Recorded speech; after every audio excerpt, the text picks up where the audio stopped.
Alors, bonsoir. 18 minutes pour changer le monde, c'est peu, c'est beaucoup pour certains aussi. Merci à Pierre pour son invitation. Alors, j'ai les lumières, je ne vois pas où est-ce que... Ah, tu es juste ici en avant, Pierre, merci. Merci à Pierre pour l'invitation. Merci à vous toutes et à vous tous d'être ici ce soir et aussi à ceux qui sont en ligne. Alors, ce soir, je vais vous présenter en 17 minutes, le temps qui me reste, je vais vous présenter une recherche qu'on a menée sur l'iPad à l'école et on va vous parler davantage de l'iPad, on va vous parler des défis. C'est une recherche qu'on a menée auprès de 6000 élèves du Québec et 302 enseignants. Et s'il y en a qui s'intéressent, si vous souhaitez en savoir plus, je vous inviterai à télécharger le rapport d'enquête qui est disponible en ligne. Alors, merci aussi pour la gentille introduction et je vais tenter d'y aller rapidement à travers ce plan que j'ai préparé pour vous. Alors, en guise d'introduction, pourquoi cette recherche? Écoutez, il y a des milliers d'iPads dans les écoles du Québec et ailleurs dans le monde aussi. Il y en a presque 6 millions dans les écoles aux États-Unis actuellement, 56 000 à l'automne dernier dans les écoles du Québec. Et malgré tous ces chiffres, je vous dirais qu'il y a une question qui demeure. Est-ce que l'iPad à l'école, est-ce que ça marche ou est-ce que ça ne marche pas? Et je vais tout de suite vous donner la réponse à la question. Moi, je vous dirais que ce n'est pas l'iPad qui fonctionne ou qui ne fonctionne pas, c'est ce que les enseignants et c'est ce que les élèves vont faire avec en salle de classe. C'est la principale conclusion de la recherche que je vais vous présenter. Donc, ce n'est pas l'iPad, ce n'est pas l'outil qu'on utilise, c'est ce qu'on en fait vraiment en salle de classe. Donc, dans la recherche, qu'est-ce qu'on a fait? On a voulu savoir qu'est-ce que les enseignants faisaient avec l'iPad. On a voulu savoir ou mieux connaître les avantages. On voulait connaître aussi les défis, les problèmes rencontrés. Et c'est ce que je vais vous présenter très rapidement ce soir. Qu'est-ce qu'on a fait? On a fait des partenariats avec les écoles pour aller recueillir des informations auprès de 6000 élèves. Alors, je remercie aussi les directeurs et les directrices d'école. Il y en a plusieurs ici ce soir parmi vous qui avaient accepté de nous ouvrir vos portes pour qu'on puisse justement aller faire notre recherche. Donc, 18 écoles qui ont participé cette année. On en a 26 parce qu'on continue encore la recherche. Et ce qu'on a fait dans un premier temps, on s'est questionné, on s'est demandé qu'est-ce qu'on sait déjà sur l'iPad dans les écoles? Qu'est-ce qu'on sait? Alors là, on a vu des gens qui se disaient spécialistes de l'iPad dans l'éducation depuis 10 ans, mais comme ça a été inventé comme c'est sorti en 2010, en mars, alors ces gens-là, des fois, on dit, bon, ils se disaient spécialistes avant même que ça n'apparaisse. Ce qu'on sait des recherches sur l'iPad, on ne sait pas grand-chose encore. Pourquoi? Parce que c'est tout récent. Alors, c'est tout récent, on ne sait pas exactement qu'est-ce qui se passe. Je peux vous dire une chose, par contre, qu'on sait, c'est que c'est la technologie qui a été présente le plus rapidement dans les écoles. L'ordinateur, il n'y a pas si longtemps, en janvier dernier, Apple fêtait ses 30 ans. L'ordinateur a 30 ans, mais ça a pris beaucoup de temps avant de rentrer dans les salles de classe. L'iPad, ça s'est fait extrêmement rapidement. Donc, en moins de 3 ans, 5,5 millions aux États-Unis, 60 000 dans les écoles du Québec, et ça ne cesse de croître. Qu'est-ce qu'on sait dans les recherches actuelles? On en sait peu.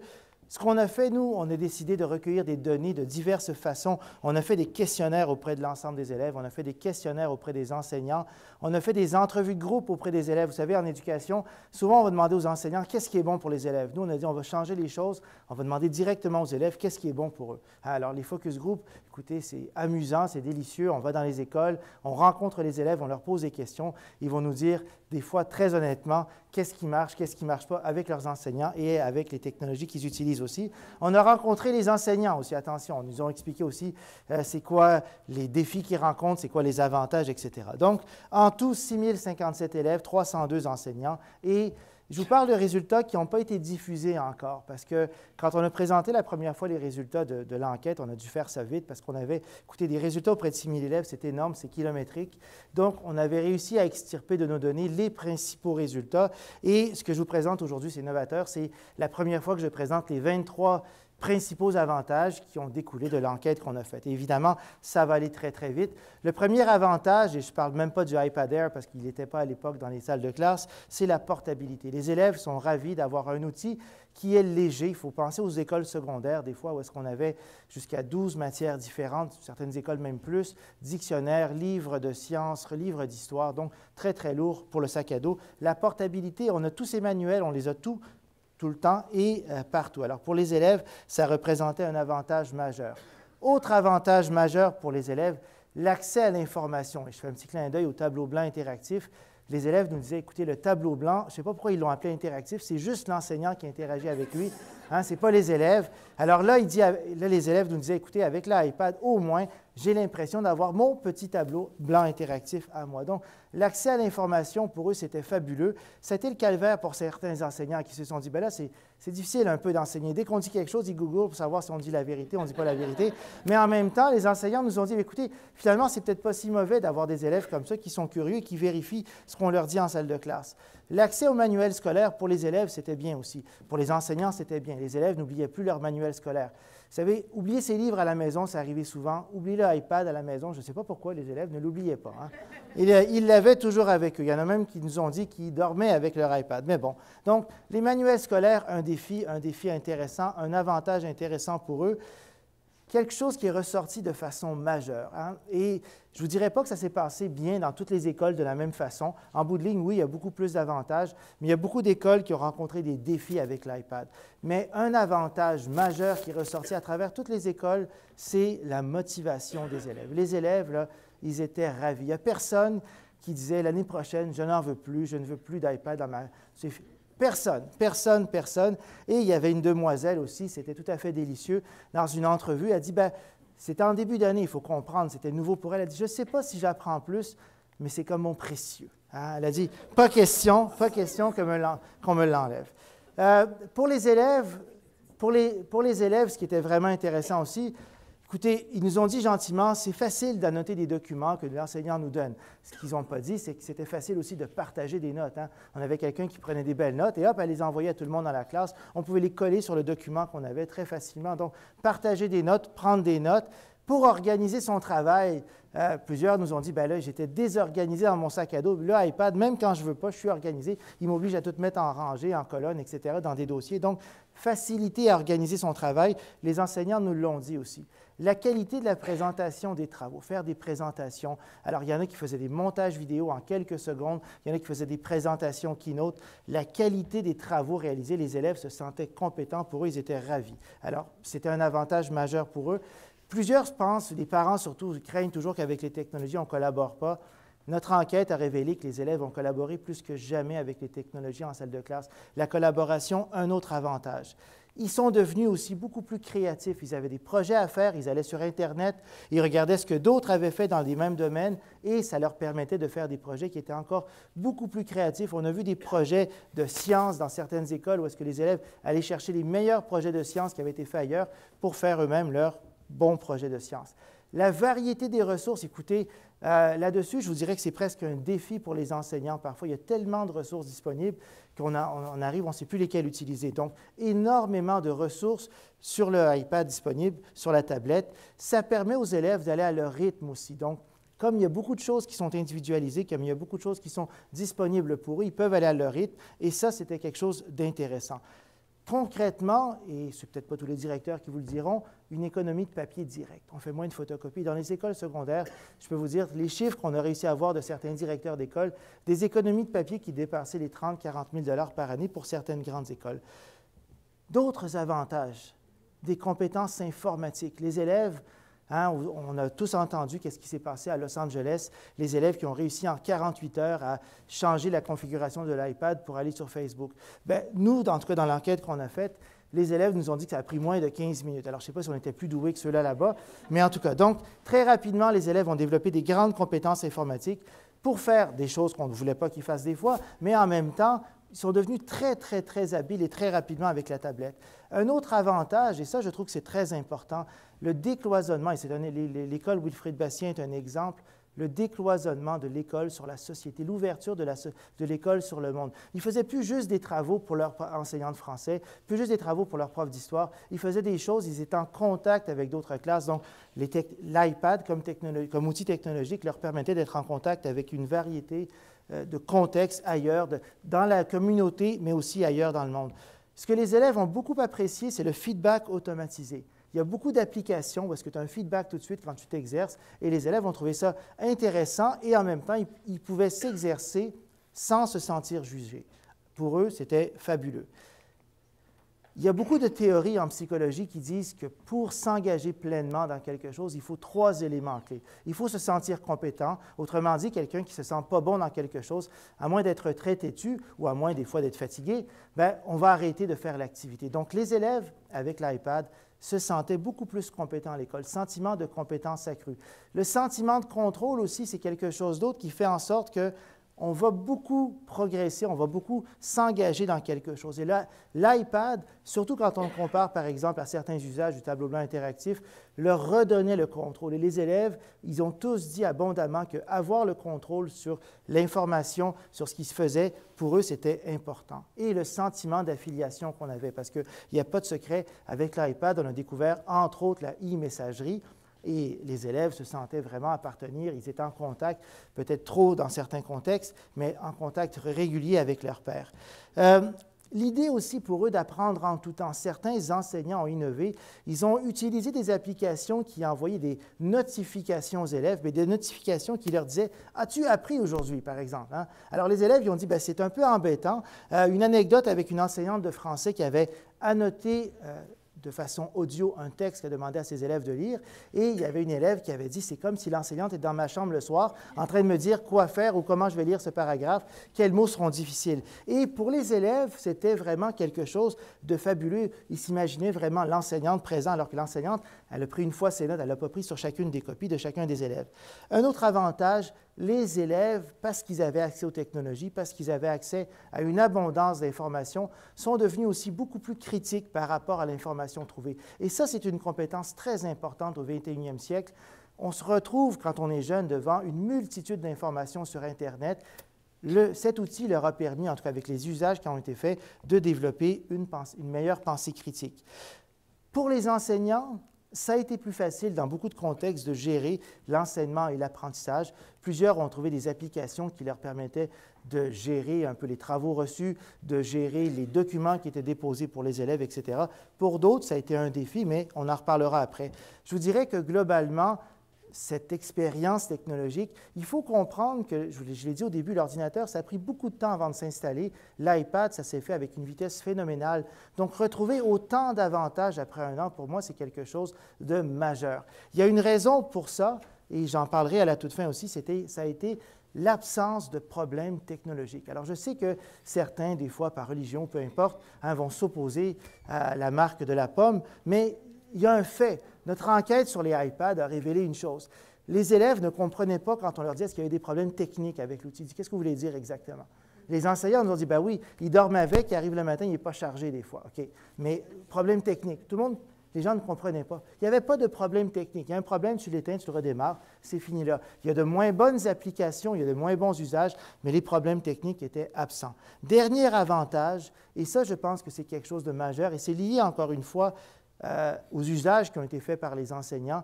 Les enseignants ont montré aux élèves, finalement, parce qu'ils avaient un outil dans les mains en tout temps, ils leur ont appris comment devenir des citoyens numériques responsables, des citoyens numériques réfléchis, comment faire des usages sécuritaires, ne pas mettre sur Facebook que vos parents partent en vacances pour Noël ou pour la semaine de relâche ou des choses comme ça, des usages responsables des technologies et des usages des technologies aussi pour peut-être aider les autres dans sa communauté, autour de soi, etc. Donc, pas juste un usage sécuritaire, pas juste un usage responsable, mais un usage aussi pour faire, entre guillemets, du bien autour de soi, dans la communauté, même ailleurs dans le monde.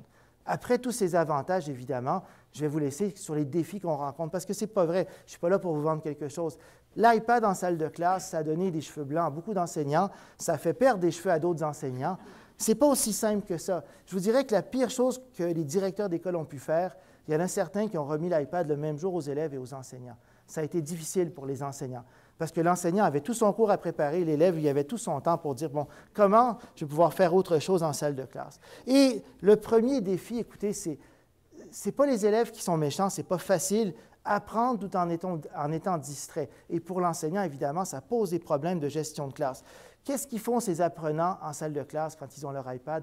Qu'est-ce qu'ils font, vous pensez? Bien, je vous raconte une anecdote. On a testé les applications auprès d'élèves de deuxième année. Ça, c'est autre chose que l'enquête. On est arrivé, on avait notre kit d'iPad, on leur donne, on voulait valider quelles applications étaient les meilleures pour écrire, pour apprendre les mathématiques. On est allé dans des quartiers défavorisés où les élèves n'avaient jamais utilisé l'iPad. En 20 minutes, ils savaient comment l'utiliser. Et là, on avait ces élèves qui ne nous écoutaient plus, après une demi-heure déjà. On voulait qu'ils nous écoutent. Alors, rapidement, j'ai dû trouver une stratégie. J'ai dit, OK, les amis, entre deux applications, parce qu'ils faisaient des tests d'application, on met les mains derrière la tête, comme ça on m'écoute.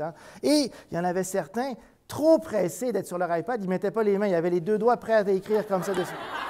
Donc, des gens qui n'avaient jamais utilisé l'iPad. Alors, quand j'ai vu ça, j'ai encore plus compati avec ces enseignants qui nous parlaient des défis de gestion de classe qu'ils avaient. Il y a des enseignants, vous savez, dans le domaine des technologies qui sont très cool. Ils ont dit, moi, là, les élèves au début de l'année, les travaux, là, par courriel, par e-message, par Skype, par Dropbox, allez-y. On les a revus 2 mois plus tard, là. Eux aussi, ils avaient perdu des cheveux. Ils ont dit, oh, j'ai 4 groupes, j'ai 5 groupes, ça me fait 130 élèves, ça fait trop de travaux, ça fait trop d'endroits. Et là, écoutez, ça c'est pour l'enseignant, mais les élèves nous ont dit, bien là, pour l'enseignante de français, elle veut ça sur Dropbox, le prof de maths, il veut ça. Et les élèves aussi étaient perdus. Moi, j'aurais un message à dire aux directions d'école. Même s'il faut favoriser l'innovation, il faut tenter de simplifier la chose pour les élèves et pour les enseignants, de trouver une façon de gérer simplement le dépôt de ressources pour les élèves et le dépôt de travaux pour les élèves, parce que non seulement pour les enseignants, c'était complexe, mais pour les élèves eux-mêmes ne savaient plus. La prof de maths, est-ce qu'elle veut ça sur Dropbox? Non, c'est sur WebDAV, elle. Et là, chaque élève, il ne savait plus trop comment déposer son travail. Certains consciencieux le déposaient partout en même temps, ils ne prenaient pas de chance. Et là, les enseignants, ça leur faisait 6 fois le travail d'un élève. Ils ont dit, Mathieu, tu me l'as déposé 5 fois ton travail. Ben, madame, je ne savais plus trop.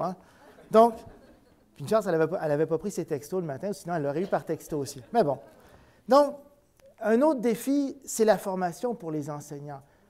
Comment on les forme à utiliser l'iPad en salle de classe? Il y en a qui les ont formés à des applications. Il y en a qui leur ont montré l'iPad, ils ont ouvert la boîte avec eux, etc. Écoutez, le plus grand défi qu'on rencontre, ce n'était pas la tablette, parce que même les enfants, vous avez vu la photo tantôt, en deuxième année, en quelques minutes, ils savaient l'utiliser.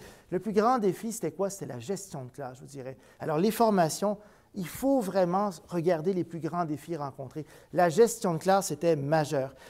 Ça peut prendre du temps des fois aussi pour les enseignants, parce que certains, là, qui ont dit, bien là, hier, j'ai cherché une application, puis là, j'ai passé toute la soirée et je ne l'ai pas trouvée. Un prof d'histoire cherche une application pour enseigner la bataille des plaines d'Abraham. Évidemment, elle n'a pas été faite encore. Ce n'est pas facile non plus d'enseigner à des élèves qui ont accès à Internet en tout temps. On dit quelque chose, ils googlent tout de suite pour savoir si on dit vrai. Bien, ça change la façon de faire, ce n'est pas que c'est mauvais. Il y a des enseignants qui ont dit, bien, finalement, c'était bien, parce qu'avant, il y avait moi, il y avait le livre. Là, maintenant, il y a l'iPad, où est-ce qu'ils vont sur Google directement. Finalement, ce n'est pas mauvais. La facilité, la fiabilité des ressources sur Internet, c'était un autre défi. Beaucoup d'élèves ont été tentés par le coller-copier. Est-ce qu'on peut faire confiance à ce qu'on trouve, est-ce qu'on ne peut pas? Il faut leur montrer comment faire. Les technologies pour apprendre et non pour jouer. Ce n'est pas facile, vous savez. Les élèves nous ont tous dit, « Monsieur, la tentation est forte.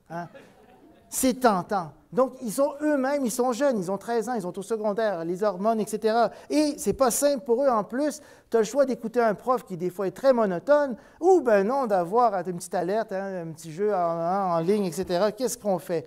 Les manuels scolaires, certains étaient non adaptés. Pour certains manuels scolaires, il fallait être sur Internet en tout temps, imaginez-vous, pour pouvoir être dans le manuel. Des enseignants de français, des enseignants de mathématiques nous ont dit, imaginez-vous le calvaire. Internet ne marche pas, j'ai 35 élèves. Ah, monsieur, on n'a plus notre livre. Qu'est-ce qu'on fait? Donc, ça, il faut y penser. Il y avait une pression sociale qui était très forte chez les enseignants. Est-ce que tu as pris telle application? Est-ce que tu as fait? Et donc, les enseignants se sentaient toujours, ils nous ont dit, on se sentait toujours en retard par rapport à. Il y avait toujours quelqu'un qui arrivait dans la salle des profs avec une nouvelle application que moi, je n'avais pas vue hier. Donc, ce n'était pas facile. Je vous dirais, dernier des avantages, avant de vous laisser sur la petite conclusion, il faut être conscient, il y a certaines limites technologiques. L'écran de l'iPad n'est pas grand. Écrire des longs textes dessus, ce n'est pas facile nécessairement. Le correcteur, ce n'est pas le même que le correcteur qu'on retrouve à l'ordinateur. Alors, des limites technologiques qui peuvent être contournées, mais il faut en être conscient, je pense. Et quelque chose d'important, je l'ai dit tantôt, les défis technologiques, techniques, il n'y en avait pas. Et ça, pour moi, c'est une des grandes causes de l'adoption rapide de cet outil. En conclusion, je peux vous dire clairement que la liste des avantages dépasse grandement celle des défis. 23 avantages majeurs qu'on a pu trouver dans notre recherche. Et je vous dirais que c'est 23 après une année d'usage. Imaginez-vous quand les professeurs vont devenir experts avec ça. Imaginez-vous tous les avantages que les élèves pourront rencontrer.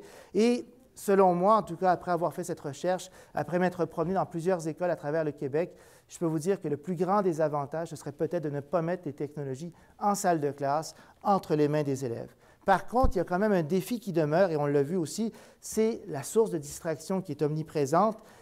Et il y a un autre défi aussi dont on a moins parlé. Il faut amener les élèves à utiliser l'iPad, non pas pour jouer, pour avoir du plaisir, mais aussi pour apprendre. Il ne faut pas oublier la mission de l'école. Alors, le but à l'école, on veut apprendre, on veut développer des compétences.